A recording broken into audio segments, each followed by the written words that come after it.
Alors que les nouvelles ne sont pas bonnes au sujet de la Covid et que certains évoquent la possibilité d'un troisième confinement, tout le monde ne semble pas prêt à suivre sagement cette nouvelle injonction et appelle même à la désobéissance. Ça fait déjà 1 an que ça dure, là ça suffit. C'est le cas par exemple de Didier Maisto, ancien patron de Sud Radio, qui conteste l'efficacité de ces mesures qu'il juge liberticides. Personne n'a fait la preuve de l'efficacité des couvre-feux. Pour lui, même si le gouvernement appelle les Français à se reconfiner, il n'est pas question d'obéir. Quoi qu'il arrive, je ne me reconfinerai pas. Ça veut dire que vous vous mettrez hors la loi? Je me mettrai hors la loi, je l'assumerai, je ferai ma vie. Un comportement qui pourrait poser problème au gouvernement s'il se généralise. Alors, comprenez-vous la volonté de désobéir en cas de troisième confinement ? Didier Maisto qui est avec nous, ancien patron de Sud Radio. Merci Didier d'être là. Alors, vous qualifieriez votre position de geste citoyen ou d'acte de rébellion? Parce qu'il y a beaucoup de gens qui ont dit c'est un acte de rébellion, on ne peut pas faire ça. Je qualifierais ça de bon sens. On a un petit peu de recul aujourd'hui. Il faut être extrêmement modeste face à ce virus, extrêmement humble. Il y a beaucoup de stratégies qui ont été utilisées dans différents pays. Rien n'a vraiment fonctionné. Il y en a qui ont confiné strictement, donc d'autres qui ont laissé complètement ouvert. Alors il y a des pays où ça fonctionne, il y a quelques qui s'en sortent, quelques-uns. Oui, il y a la Chine, il y a Israël, il y a encore qui reconfinent encore maintenant. Et encore. Voilà, donc, bon, jusqu'à présent, on a un petit peu de recul aujourd'hui. On a presque 1 an avec ce virus de pratique. La première fois, OK, premier confinement, on se dit on ne connaît pas, on découvre. Tout le monde a fait contre mauvaise fortune bon cœur, a joué le jeu, c'est confiné. On était dans l'inconnu. On était dans l'inconnu. Et puis on avait beaucoup plus peur, je trouve, de la maladie. Moi, je m'en rappelle, quand on recevait des courses, on ne savait pas s'il fallait les toucher. On ne savait pas, etc. Il y avait vraiment une inconnue qui faisait qu'on ne savait pas quelles étaient les portées de la maladie. Donc on vivait vraiment dans une angoisse folle. Voilà. Là, ce qui est, mine de rien, inquiétant, c'est qu'on a l'impression qu'on vit normalement, mais encore confiné, c'est-à-dire encore confiné, pas complètement normalement, mais on a l'impression de vivre normalement. Et c'est ça qui est grave, je trouve, parce qu'on oublie peut-être certains gestes barrières, etc. Mais pour vous, le confinement, vous dites, c'est quoi, ça sert à rien? Écoutez, on a du recul aujourd'hui. On a confiné, on a déconfiné, on a ouvert grand les vannes. Le président de la République lui-même a dit, il a montré l'exemple, on était en vacances. Mais Didier, juste pour vous dire, on a confiné, pourquoi? Parce qu'en fait, pourquoi on confine à chaque fois? C'est pour éviter les embouteillages, j'ose dire, dans les réanimations. Parce qu'aujourd'hui, on peut pas on n'a pas assez de lits pour les réanimations. C'est un point très important, c'est un des premiers points. Oui. Depuis 1993, songez qu'il y a eu 103 000 lits qui ont été supprimés en France. Oui, on sait. Oui. Champion du monde des prélèvements obligatoires. Oui. On dépense des sommes folles pour la santé, donc on a beaucoup de sous-couches administratives. On est un des pays qui dépensent le plus pour la santé et pour les aides. Mais Didier, aujourd'hui, vous me parlez de 93. Aujourd'hui, en vrai, on se dit ça a été mal fait, ou bien on se dit on avance et on essaie de bien faire les choses. On essaie d'avancer, il y a des solutions. Oui. Alors, confinement, on n'a pas fait la preuve que ça fonctionnait, puisque chaque fois... Alors, ça fait redescendre le nombre de cas. C'est la seule chose qui fonctionne. Il y a que ça qui... Aujourd'hui, c'est la seule certitude. Qu'est-ce qui vous permet de dire cela? Alors, Didier, dans tous les pays qui ont confiné, on voit qu'il y a une baisse des cas, donc une baisse des personnes en réanimation, donc une baisse des décès. Il y a la saisonnalité qui joue, premièrement. Il y a, vous êtes spécialiste ou vous on ne connaît rien sur ce virus. Est-ce que vous êtes spécialiste? Mais vous avez commencé en disant je ne suis pas spécialiste. Et là, vous pourrez répondre. Je vais essayer d'aller au bout de mon raisonnement. Allez-y. Parce que le procès en non, mais je ne vous fais pas de procès, monsieur. Je ne suis pas médecin, je vais vous répondre. Mais vous avez dit que vous n'êtes pas spécialiste. Et là, vous êtes en train de dire qu'il y a laissez-le finir. Est-ce que si le confinement avait marché, est-ce qu'on se serait reconfiné, oui ou non? Ben oui. Première question. Ben oui, parce qu'il a marché. Alors quand ça marche, donc comme le confinement marche... Parce qu'il a marché qu'on a recommencé. Ah oui, donc comme ça marche, aujourd'hui, ça repart, on se reconfine. Excusez-moi, aujourd'hui, ils ont dit plein de choses. La seule chose, tout le monde s'accorde à dire, c'est que la seule chose pour l'instant qui fonctionne efficacement, c'est de confiner. Mais ça marche tellement bien que... En Chine, ça fonctionne. Ça marche tellement bien qu'on va sans arrêt se reconfiner. Alors, à la Chine, attendez. 2 petites minutes, après je voudrais qu'on laisse parler Didier. Je voudrais qu'on laisse parler Didier et qu'on le laisse développer ses idées. Et après, vous pourrez lui répondre. Pour l'instant, on va le laisser développer ses idées. On passe à la dernière partie. La logique qui consiste à dire... Merci Didier. Allez-y mon Didier. La logique qui consiste à dire que le confinement marche tellement que chaque fois on fait des stop and go et qu'on reconfine, c'est d'une logique irréfutable. Je vous laisse la responsabilité de cette logique. Bon. Le couvre-feu, le couvre-feu, on parle, on verra demain ce qui sera annoncé, de le ramener à 18h peut-être sur l'ensemble du territoire. Ça veut dire qu'on va quitter nos boulots à 16h, qu'on va aller chercher les gamins à l'école et qu'on va tous se concentrer dans les supermarchés. Et là, il n'y aura plus de gestes barrières. Ça sera dans le stress, ça sera dans la panique, ça sera dans l'urgence. C'est votre sentiment. Mais c'est la réalité, c'est pas un sentiment. Mais donc vous dites, je vais pas respecter le couvre-feu, moi je vais sortir après 18h. Moi je dis simplement, il y a des mesures qui doivent être mises en œuvre, qui sont un respect strict des mesures sanitaires, des protocoles sanitaires. Aujourd'hui ici, on est tous ensemble, on échange, on a du plexiglas, moi c'est ce que j'avais fait à la radio, etc. J'ai jamais eu de cas de Covid, etc. Bon, on se lave les mains, on respecte les distances, on ne fait pas n'importe quoi, on a des masques, on a des comportements raisonnables, on ne va pas faire la fête, aller voir nos parents âgés. Moi, j'ai des parents très âgés et je suis privé de les voir, je ne suis pas un irresponsable. Je dis simplement, ce qui marche aujourd'hui, ce sont des mesures sanitaires strictes et de la responsabilité personnelle. Il n'y a jamais eu de contamination, très peu dans les entreprises. Il n'y en a pas eu, que je sache, dans les salles de spectacle et dans les cinémas et les théâtres. Il n'y en a pas eu dans les commerces indépendants. Les métros, les transports en commun sont bondés, les hypermarchés sont bondés. Il y a 2 poids, 2 mesures. Et là, à un moment, je voudrais simplement qu'on m'explique quelle est la logique de cette vie à 100 à l'heure où tout le monde prend le métro, on est là les uns sur les autres, on va faire ses courses. C'est un discours qu'on a entendu plein de fois. Mais juste, on a entendu. Didier, vous allez plus loin. Vous dites le réel. Vous dites en cas de reconfinement, Didier, vous appelez à la rébellion et vous dites à tout le monde de sortir. Non. On va voir ce que vous avez dit. Alors voilà. Moi j'ai dit qu'à titre personnel, je ne le respecterai pas. D'accord. Alors, très bien. Bon, alors allez-y, regardez. Dans les entreprises, il y a très peu de contamination. Oui. Dans les théâtres, dans les cinémas, on n'en a vu aucune. Dans les commerces indépendants, alors qu'on peut aller, je le rappelle, dans les hypermarchés qui sont bondés et les transports en commun qui sont bondés jour après jour, il y a quand même 2 poids, 2 mesures. Et cela c'est un manque de bon sens total. Me pose question. Et je trouve, donc c'est pour ça que j'ai fait ce tweet. Quoi qu'il arrive, je ne me reconfinerai pas. Ça veut dire que vous vous mettrez hors la loi. Je me mettrai hors la loi, je l'assumerai. Je ferai ma vie en mettant les masques, en faisant tout bien, mais en refusant d'être enfermé. Alors, Didier, ce que vous avez dit chez Jean-Marc Morandini, donc vous pouvez le redire aujourd'hui, vous allez sortir, vous. Écoutez, c'est très simple. Je vais sortir et je vais vous expliquer pourquoi. Oui. Parce qu'il ne faut pas simplement faire le buzz, il faut regarder toujours les documents. C'est ça. Lors du 2e confinement, moi j'ai lu tous les jours les documents officiels et les communiqués de presse. Ils sont assez rébarbatifs, mais il faut les lire, de Santé publique France. Qu'est-ce qu'ils disaient? Ils disaient qu'au premier froid, quand les gens se sont reconfinés chez eux, ils prenaient le transport en commun, ils travaillaient. Ils se sont reconfinés chez eux. Où ont été les clusters? Où ont été les foyers de contamination? Dans les familles. Parce que dès qu'il fait froid, dès que l'hiver arrive, on est dans les familles, on se confine, alors que la journée, on va qu'à ses occupations. C'est ça la vérité. Donc, premièrement. Deuxièmement, j'ai pas envie. Moi, je fais beaucoup de reportages dans la France profonde, comme on dit. Je vois des étudiants qui sont au bord du suicide. On va en parler dans un instant. Oui. Je vois des restaurateurs, je vois des commerçants, je vois des gens qui sont exsangues, qui sont à bout de force, qui sont à bout de nerfs. Quel horizon on leur propose? Autre effet collatéral, je parle avec beaucoup de médecins, comme sans doute beaucoup d'entre vous, toutes les autres pathologies, les cancers qu'on arrivait à détecter, etc., on ne le fait plus aujourd'hui. Il y a des cancers en phase terminale. C'est un vrai scandale. Les désastres psychologiques, la détresse des gens, on est en train d'être complètement zombifiés, mis sous cloche. Est-ce qu'on a envie de ça pour notre avenir? Je finis là-dessus. Un autre effet collatéral, la violence faite aux femmes, les viols qui ont explosé, bien sûr, les violences familiales. Mais Didier, qu'est-ce qu'on fait? On va faire des numéros verts, on va dire on se confine. On l'entend, mais vous avez une parole. Le remède est pire que le mal. Vous êtes un grand patron de médias, vous avez été voilà.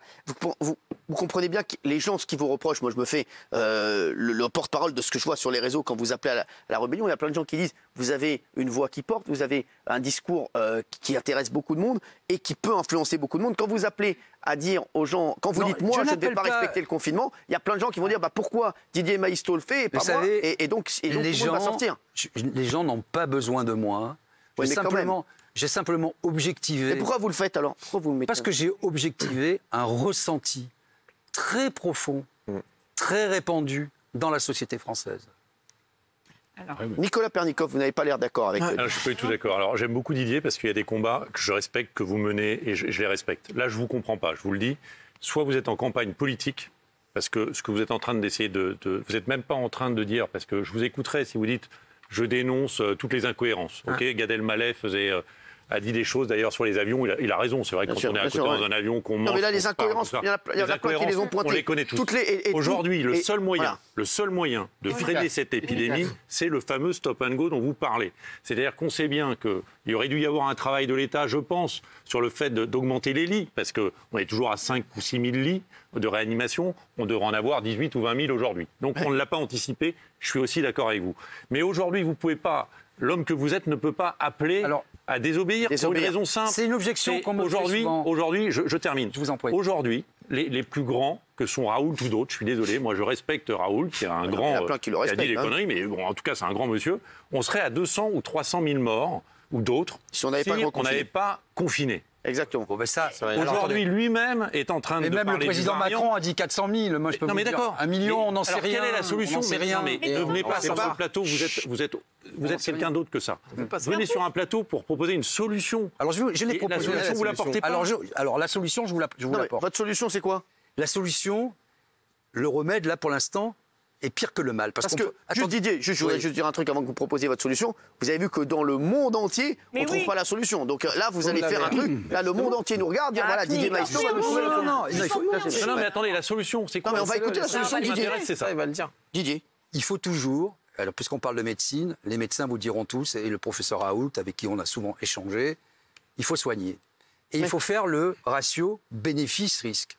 Au bout d'un an, quand le ratio bénéfice-risque penche plus du côté du risque, on a le droit de se poser. Est-ce que vous pouvez expliquer ce que vous dites là à nos téléspectateurs? Les gens mourir, c'est ça? Voilà, donc il y a une balance et il y a des avantages et des inconvénients. Non mais là, parce que ce que vous êtes en train de dire, Didier, si je comprends bien, c'est que vous dites le risque de mort, il est faible. Il est de temps. Est-ce qu'on va prendre, est-ce qu'on va reconfiner tout un pays? Est-ce qu'on va prendre des mesures qui vont faire qu'économiquement le pays va avoir beaucoup de mal à s'en remettre et qu'il y a beaucoup de gens aussi qui vont être dans une détresse, dans une précarité, dans une détresse psychologique incroyable pour un nombre de morts qui n'est pour vous pas assez important? C'est ça ce que vous êtes en train de dire? Je ne dis pas comme ça, mais si on va dans ce sujet-là, on va donner quelques chiffres. J'aime pas beaucoup les chiffres, mais là c'est signifiant. L'espérance de vie en France pour les hommes, elle est de 79,5. Oui. Pour les femmes, 85,5. 83, non? 85,5. Disons 85. Disponible. Merci Isa. Bon.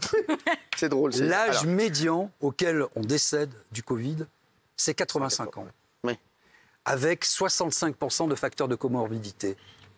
Pas trop technique, ça veut dire des maladies cardiovasculaires. Et quand on arrive à 85 ans, moi j'ai un père qui a 87 ans, une mère qui a 79 ans, on a des pathologies. Vous avez peur pour eux? Mais bien sûr que j'ai peur. Vous croyez que je suis quoi, un robot? Ah non, mais c'est sûr. Donc j'essaie d'être raisonnable et je me prive d'aller les voir, comme beaucoup de Français. Bon. Je dis simplement qu'aujourd'hui, on meurt, l'âge médian, 85 ans, avec 2/3 de facteurs de comorbidité, du diabète, des maladies cardiovasculaires, quand on a fait des AVC, des insuffisances rénales, etc. Bon. C'est ça la réalité. Donc en fait, on sait que ce virus aujourd'hui, il n'y a pas grand-chose que l'on sait, que ce virus s'attaque aux personnes les plus faibles et les plus âgées. Vous ne pouvez pas dire on va les sacrifier ces gens. Alors, je vous dis exact, et je finis la fin. Je connais vous allez faire sortir vos parents là, c'est ça? Je vais au bout de ma logique. Je vais au bout de ma logique. Le paquet doit être mis sur ces personnes-là. Oui. Et c'est ce qui a commencé à être fait avec la beaucoup campagne de vaccination, lenteur, beaucoup de cafouillage. Très 100% des efforts doivent être faits sur nos anciens. Et il faut arrêter d'emmerder les Français. Oui.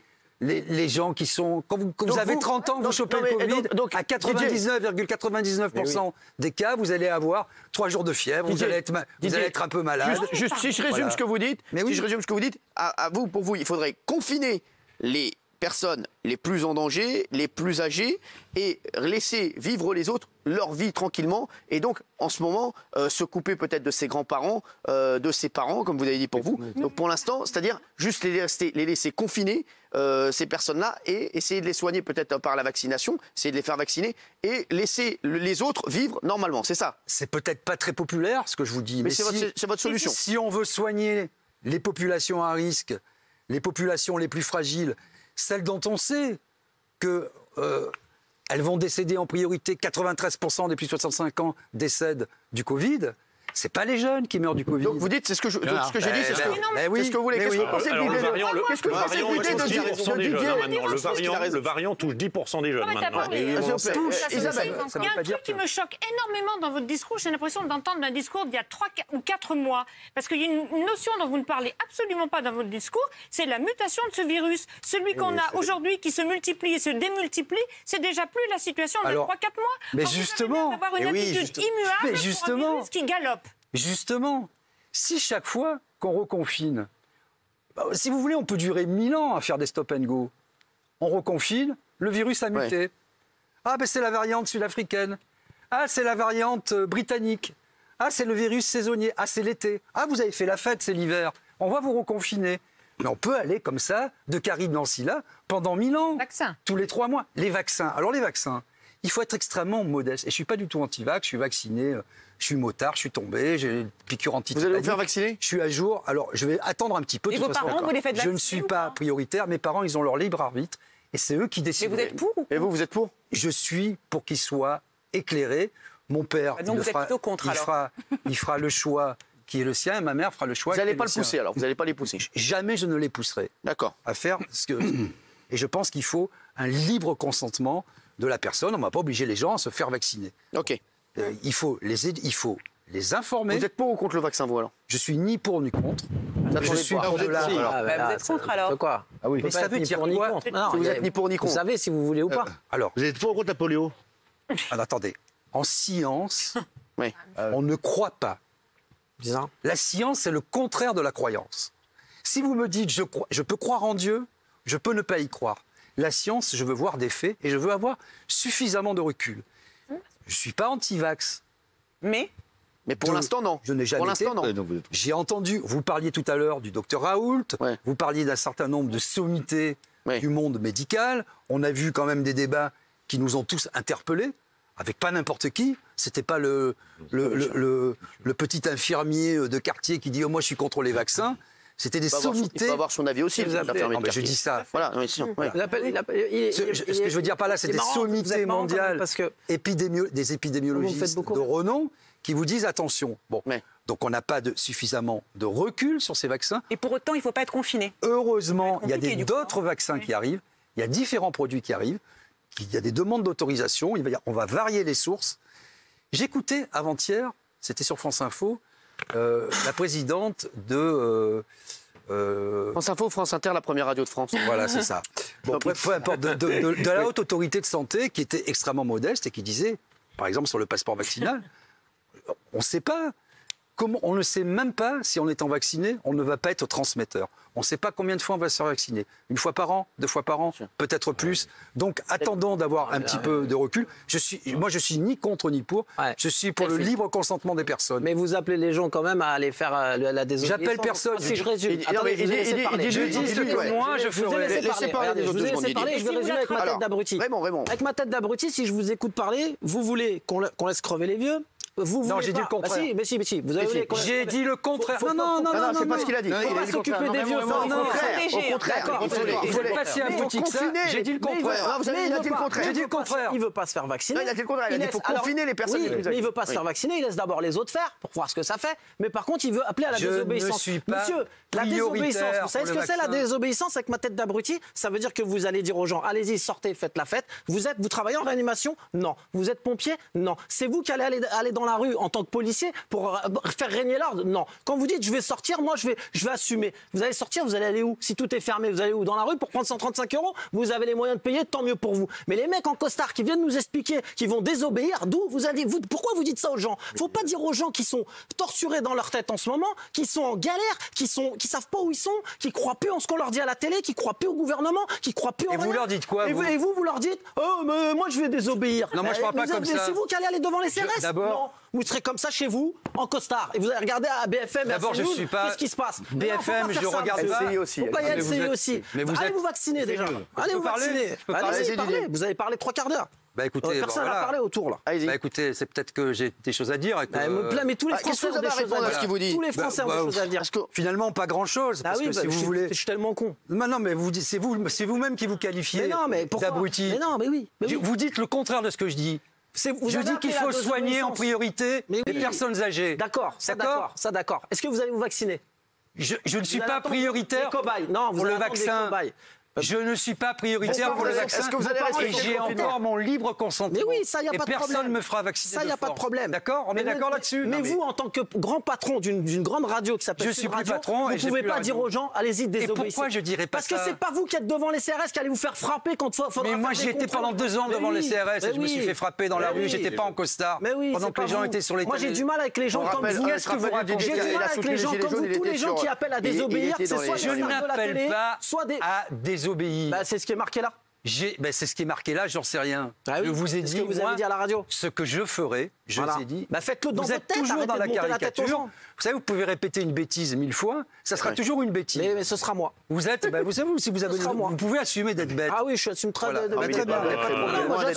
Ce que je veux vous dire, simplement, moi, je dis que je ne me reconfinerai pas, parce que je n'ai pas envie de vivre sous cloche. C'est vous qui payez les Français à 84%? C'est vous qui les payez ou c'est l'État? Moi, je paye. C'est vous qui les payez? Oui, c'est moi qui paye les Français, comme nous. Par le biais de vos impôts. Parce que moi, tous les jours, je me lève et je vais chercher ma pitance. Mais moi aussi. Et ben voilà. Moi aussi. Pas le seul. Et donc, tout le monde a cherché ça. Il y a un effort collectif à faire.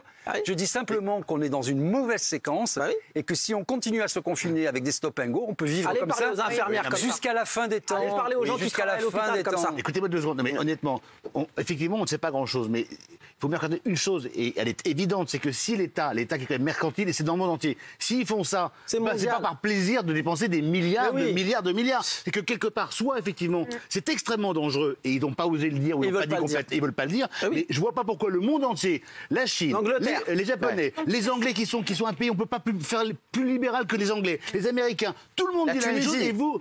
Il y a la Tunisie aussi. Honnêtement, écoutez-moi 2 secondes. C'est pas la peine de crier. Calme-toi. Je frappe à la fenêtre, c'est pas grave. Calmez-vous, allez. Je vous entends. Voilà. Donc je pense sincèrement que si le monde entier fait l'effort qu'ils sont en train de faire à dépenser des milliards pour soutenir tout le monde, ils se sont endettés à 130% du PIB. Vous pensez vraiment que c'est parce que le virus il n'est pas dangereux? Il y a forcément un danger pour nous et pour la population. Donc au moins j'ai compris l'idée. Voilà, c'est tout ce que je dis moi. Donc si je vous suis, Benjamin, ça veut dire que la politique du Brésil, des États-Unis, de la Chine, de la Corée du Sud, de la Corée du Nord, de l'Italie, de la France, de l'Allemagne, de la Suède et du Danemark et de l'Allemagne sont identiques. Non, pas tout à fait. Non, c'est pas identique. Pas tout à fait. Mais c'est à des moments différents. Il y a 1500 morts en Angleterre, il y a 4500 morts par jour en Amérique. Il n'y a pas beaucoup de... Regardez, la Suède, ils ont pris le parti de laisser tout le monde dehors. Mais ils sont mordus les doigts parce que ça n'a pas marché. Cyril, c'est ce que je dis. Ils ont pris le parti de l'immunité collective. Moi, ce qui m'étonne dans ce débat, c'est qu'on ait des croyances. Moi, j'ai commencé en disant... J'ai pas de croyances. Je suis pragmatique et je dis simplement, il faut être modeste. Personne n'a trouvé la martingale, personne n'a trouvé la solution. Il faut laisser travailler la science et peut-être faire un peu preuve de modestie de la part des pouvoirs publics qui ont dit les masques, il n'y aura pas de problème, on est prêt, on n'était pas prêt, on a cafouillé sans arrêt, etc. La vérité, c'est qu'on n'a aucune solution scientifique à ce jour et qu'aujourd'hui, si on reconfine, le remède sera pire que le mal d'un point de vue sanitaire, culturel, social, économique. Delphine. Moi, je pense que de toute façon, si on reconfine, si on ne le fait pas de la même manière que le premier, ça ne sert à rien. Quand on allait faire nos courses, on mettait même des gants. On se lavait avant les gants, les mains, après les gants, voilà. Si on fait un confinement comme le deuxième, ça ne sert à rien. Et puis aussi dire que moi, je comprends ce que vous dites dans le bénéfice-risque, puisque quelque part, on parle que des morts dues au Covid, mais on ne parle pas à toute la grande partie des Français qui vivotent et eux sont au bord de la mort économique. J'ai même pas envie de mettre... J'espère qu'on pourra en parler ce soir avec les lycéens, voilà, la jeunesse, sinon on les invitera demain, bien entendu. Mais j'espère qu'on va pouvoir en parler parce qu'il y a vraiment des situations incroyables et je voudrais vraiment qu'on fasse un gros sujet là-dessus. J'espère qu'on pourra le faire ce soir, sinon on le fera bien entendu demain. Et c'est pas du tout l'économie contre la santé, hein, c'est pas du tout ça que je dis. Je dis les gens qui concrètement meurent psychologiquement ou physiquement dû au fait que tout est fermé, tout est bloqué et qu'ils ne peuvent plus vivre comme ça. Donc moi, le bénéfice-risque, quelque part, je l'entends. Alors Guillaume, moi je suis désolé, mais les questions que pose Didier, elles sont légitimes. On est confiné. Le confinement, certes, il fait baisser le nombre de cas, mais il n'a jamais éradiqué l'épidémie. On n'a pas de visibilité. On ne sait pas jusqu'à quand ça va durer. Ce que Didier dit, c'est qu'on a l'impression que ça va durer jusqu'à la fin des temps. Et il a raison. Ça veut dire quoi? Ça veut dire qu'on va être confiné 5 ans. Et dans 5 ans, on va nous dire, en fait, il y a une variante moldave du virus, donc il faut être reconfiné. C'est sans fin. On n'a pas de visibilité. Donc moi, franchement, je trouve que les questions qu'il pose sont légitimes. Non, mais sauf que moi, je comprends votre exaspération. Je comprends.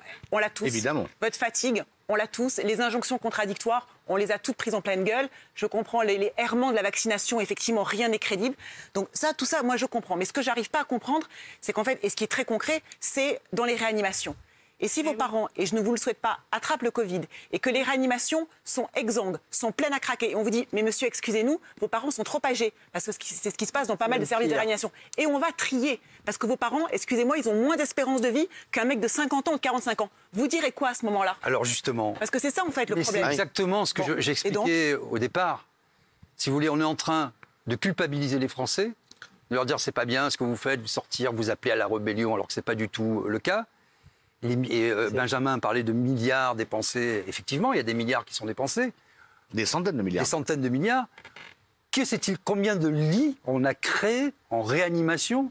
On est à 1 an de cette crise. C'est plus une crise, puisque maintenant c'est complètement installé dans la population française. Est-ce qu'on a créé des lits? Là, vous avez raison. Est-ce qu'on est en capacité? Est-ce que le privé et le public... Il y a le privé, c'est autre chose. C'est un sujet. Mais c'est le débat. Là, Didier, vous n'offrez pas de solution. Vous dites qu'on n'est pas équipé. Mais ça, tout le monde l'a dit. Vraiment, vous voulez dire un truc. Moi, je voulais dire un truc vite fait. Qu'est-ce que vous répondez je vais redescendre calmement. Je travaille ni à l'hôpital, redescendez du camion, là. Redescendez du camion. Qu'est-ce que vous répondez aux gens? Moi, vous savez, c'est un truc qui m'a meurtri. On ne sait pas ce que c'est, ce Covid. On dit que maintenant, il attaque les enfants de moins de 10 ans et on dit qu'il y a le variant. Qu'est-ce que vous répondez aux gens qui ont enterré des gens dans un entrepôt à Rungis à cause du Covid? Ils n'ont pas eu d'enterrement, rien. On les a mis dans des boîtes à Rungis, dans des congélateurs. Vous voulez qu'on recommence encore ça? Ou est-ce qu'il faut prendre une décision qui est mondiale? Mais on est pas que tous d'accord là-dessus. Nous, on aurait la solution. Moi, je ne veux pas qu'on m'appelle demain en me disant ton papa, il est dans une boîte à Rungis. Qu'est-ce qu'il fait? Il est mort, il est dans un entrepôt. On est tous d'accord. Je peux pas aller le voir. Et je peux pas aller le voir. On est tous d'accord là-dessus. C'est chaud quand même. Et ça te coûtera 400 On est balles. tous d'accord là-dessus. Si on était absolument... Mais moi, le premier... Mais tous les Français, si on était absolument sûrs et certains qu'en avançant le couvre-feu, qu'en se reconfinant, on se reconfine. Tant pis, on va finir exsangue, on va finir ruiné, on va protéger nos parents. Mais on n'a même pas cette assurance. On n'a même pas cette assurance. Et quand on a confiné en mars-avril, monsieur, après, il n'y avait plus d'entrée dans les réanimations. Non.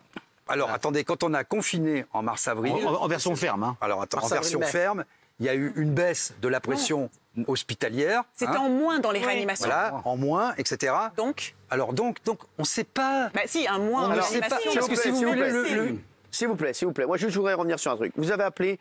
vous avez dit que vous n'alliez pas respecter un confinement s'il y en a un qui est annoncé là prochainement. Est-ce qu'il y en a d'autres autour de cette table qui sont capables, comme Didier Maisto, de dire qu'ils ne vont pas le respecter? Répondez tous honnêtement. Ça, c'est important. Ça, c'est un truc vraiment que j'ai envie de savoir. Et répondez honnêtement. Voilà, dites la vérité. Guillaume? Bah oui, pardon, mais psychologiquement, c'est non, mais donc vous êtes... Oui, je suis d'accord avec lui et je respecterai pas parce que psychologiquement, c'est un enfer d'être confiné. Tous les jours, Cyril, on reçoit dans cette émission des gens qui sont au bout de leur vie. Justement, demain, on aura nos 2 étudiants. Ils seront avec nous demain. Suicide, burn-out, précarité. On va en parler demain avec eux. Je suis vraiment désolé parce qu'on peut faire un gros truc sur eux et que là, on n'aura pas le temps. On parlait des conséquences financières tout à l'heure, mais pardon, mais les conséquences psychologiques et pour tout le monde, pour nous tous, elles sont terribles. Donc vous êtes d'accord? Bien sûr que je suis d'accord avec lui. Et en plus, il ne n'avez pas respecté le confinement.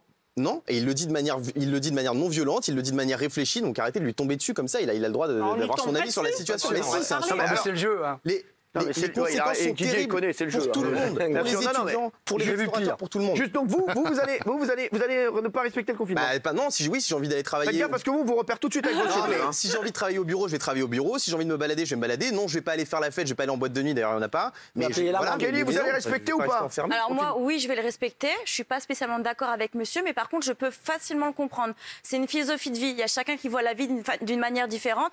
Et moi, je pense avoir bien compris quand même que c'est grosso modo, c'est laisser les gens un peu l'attraper et advienne que pourra. C'est un petit peu ça quand même. Oui, mais c'est une philosophie de gens, de personnes. Si ces personnes, elles sont porteuses du virus, Bien et qu'elles sûr. vont... Mais là, on est sur un point clé, Cyril. Oui, mais et si elles vont contaminer d'autres personnes fragiles, c'est pour ça qu'on confine. On est sur un point clé. C'est égoïste. On est sur un point clé. Je vous ai dit que quand on se reconfinait, les clusters, surtout quand il fait froid, et c'est à la maison, etc. Bon, s'il y a des portiques, des entrées et des sorties, des plexiglas, comme on le fait dans nos médias, ici on peut parler, dire, on a tous testé, on se lave les mains. Donc ça, il faut le marteler. De l'hygiène, se lave les mains, les gestes barrières, de la distance, on ne fait pas la fête comme des idiots, n'importe comment, donc etc. pour vous, les gestes barrières, ça suffirait, mais on fait pas ça de confinement. ne suffira pas. Mais c'est de la responsabilité personnelle et collective. C'est ça qu'il faut faire. Parce que le confinement, aujourd'hui, ça va baisser effectivement la pression sur les hôpitaux, d'une manière d'ailleurs dont on pourrait débattre, parce que avec les variants, etc., en fait, on ne sait pas grand-chose sur ce virus. Hein. Et chaque fois qu'on a des stratégies, on dit il est malin, il est plus intelligent, etc. Guillaume, Donc, pardon, mais il y a l'argument du temps aussi. Quand on vous dit pendant 2 mois, vous respectez des mesures extrêmes, ok, et dans 2 mois, vous en êtes sorti. Le problème, c'est que c'est sans fin. On ne sait pas quand ça va finir. On a un vaccin maintenant. Mais le temps, il passe. C'est-à-dire que 2 ans, imaginons que ça dure 2 ans, 3 ans dans une vie, c'est énorme. 3 ans sans sortir, sans voir ses amis, sans aller au restaurant, sans travailler. Mais attends, non. Isabelle. Non, mais le vaccin, Moi, vous avez parlé de modestie. Mais pardon, ayons la modestie justement de reconnaître que si on n'a pas de certitude, c'est parce qu'on vit une situation inédite dans le monde entier. Bien sûr. Et donc, on doit sacrifier toutes nos vies. Et moi, je trouve qu'au contraire, évidemment, vu quand on attend, on trouve ça toujours trop long. Mais mettre un vaccin au point à la vitesse à laquelle on l'a fait, c'est quand même positif. Mais donc, je n'ai pas dit de dire que chacun fasse ce qu'il veut, c'est pas possible. Non, il faut pas, Isabelle, il ne faut pas caricaturer. Je n'ai pas dit chacun fait ce qu'il veut. J'ai dit simplement, mettons nos espoirs dans la science. Et je suis heureux qu'il y ait d'autres, et comme beaucoup de gens... Hein, pour l'instant, le vaccin, vous ne lui faites pas confiance à 100%, Didier. Mais pour l'instant, si vous voulez, on n'a pas de recul. Et ça revient au même de Qui peut dire...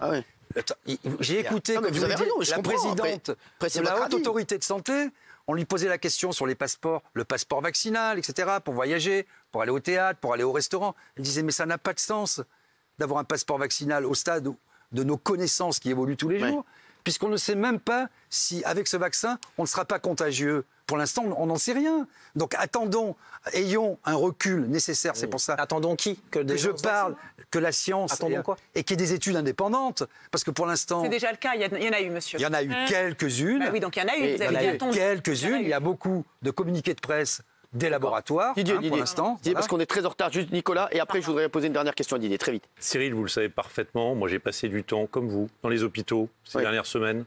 Est-ce que vous avez vu l'état de l'hôpital aujourd'hui? Dramatique. C'est dramatique. Vous avez des gens qui sont déjà à bout. Vous avez des gens qui ont été obligés, des infirmières de 23, 24 ans qui ont été obligés de faire des choix et de dire, ah bon, le monsieur là, vous le laissez de côté parce qu'il y a un monsieur de 50 ans qui a 3 enfants qui arrivent. Non, mais c'est pas ça. Mais comment on peut tenir ce genre de propos? Vous êtes en train de vous fourvoyer, de vous perdre. Didier, qu'est-ce qui vous arrive? Vous pouvez pas. Non, mais moi j'ai dit. Non, mais on va voir ce que disent les téléspectateurs. Tiens, je vous dis exactement le contraire. Hein. Oui à 42%, non à 58%. Donc il y a 42% des gens qui sont quand même d'accord avec vous. Voilà, donc c'est assez important quand même et qui sont d'accord avec Guillaume Janton. Parce que les gens croient pas. Merci en dépit, Cyril, de la politique anxiogène, de la peur qu'on fait régner. Parce que rappelez-vous de M. Salomon qui tous les jours venait grainer les morts. Dans tous les pays. Voilà. Non mais qu'on soit à 42% de gens. C'est énorme. C'est énorme. Merci. Il faut se rendre compte de ça. Merci Didier d'être venu nous voir en tout cas.